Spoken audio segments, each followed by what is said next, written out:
We wait for the third quarterfinal. Cuba, Italy, Croatia, the Olympic champions for men's pairs. Moldova, Serbia and Finland. The nations contesting this contest. Over there on the far side, Ajete Jaegi and Guerradino from Cuba. Mumolo and the excellent Luca Rambaldi from Italy. The double in lane 2. The Sinkovic brothers, of course, in lane 3. We're going to focus on them throughout the race.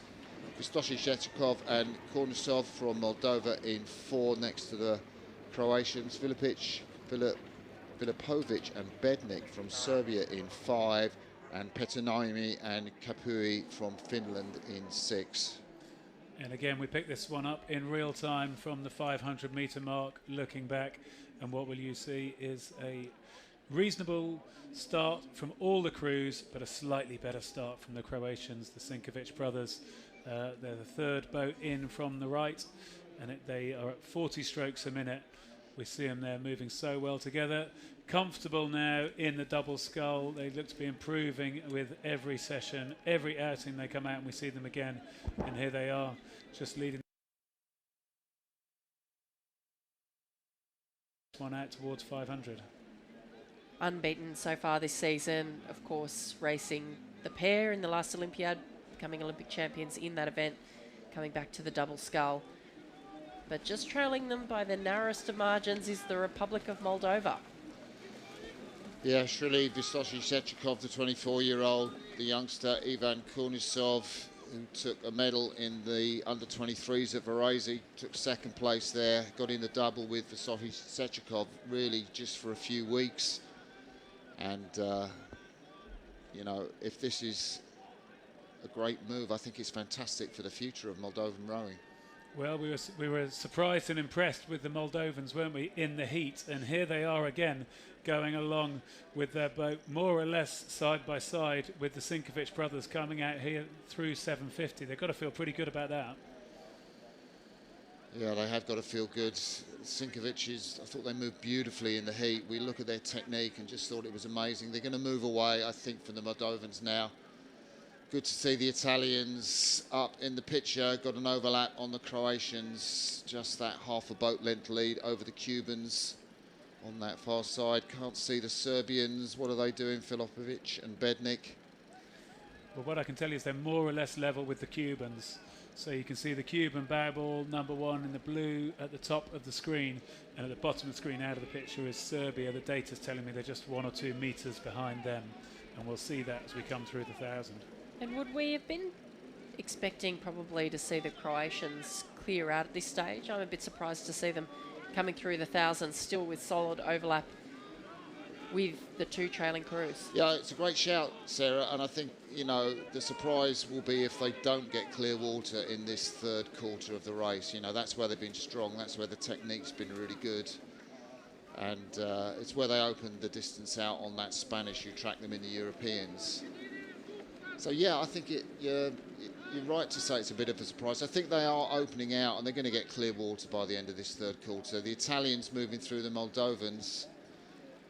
Mumolo and Rambaldi on the charge in this third quarter. They look nice and smooth. They're getting better every race, that Italian men's double.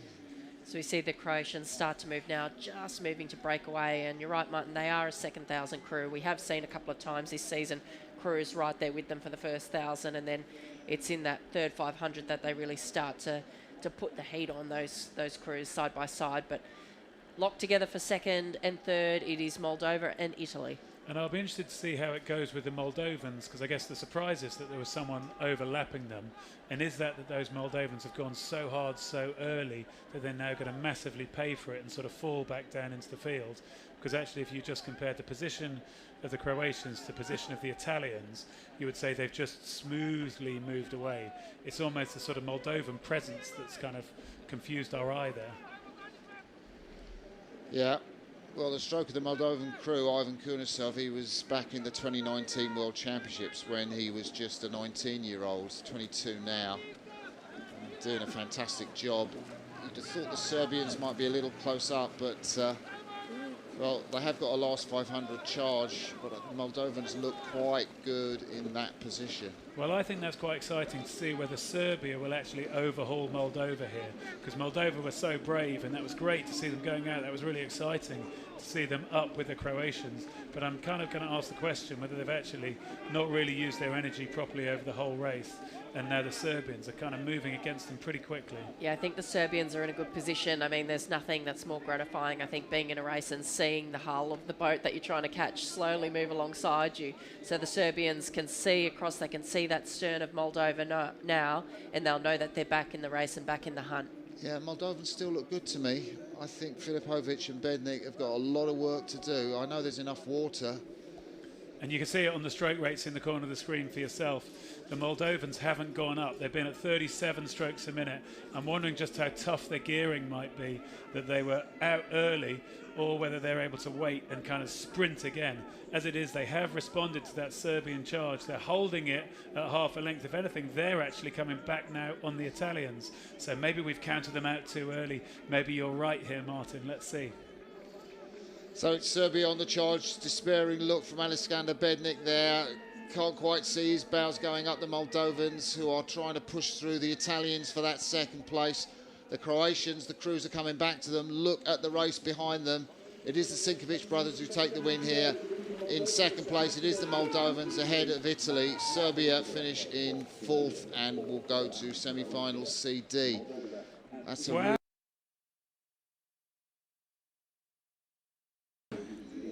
What, another one? Yeah, another one. Yeah. Surprised really the Moldovans, you know, how well and how hard they went out, and they looked like they'd gone, but yet then they came back and they got back through the Italians and held off the Serbians. He's a star, that Ivan Korniusov, I think. Real star in the making, and just gets better and better. Yeah, good to see the Croatians there, back where they would expect to be at the front of the field. Little wave of the finger, a point to the air. Martin Sinkovic there. He's a big Green Bay Packers fan. Loves his American football. Is he? When he went over there, went and watched the Green Bay Packers. And now, yeah, he's goes over to Lambeau and enjoys his time over there. So you see the Italians, they'll be a bit surprised and disappointed. Rambaldini and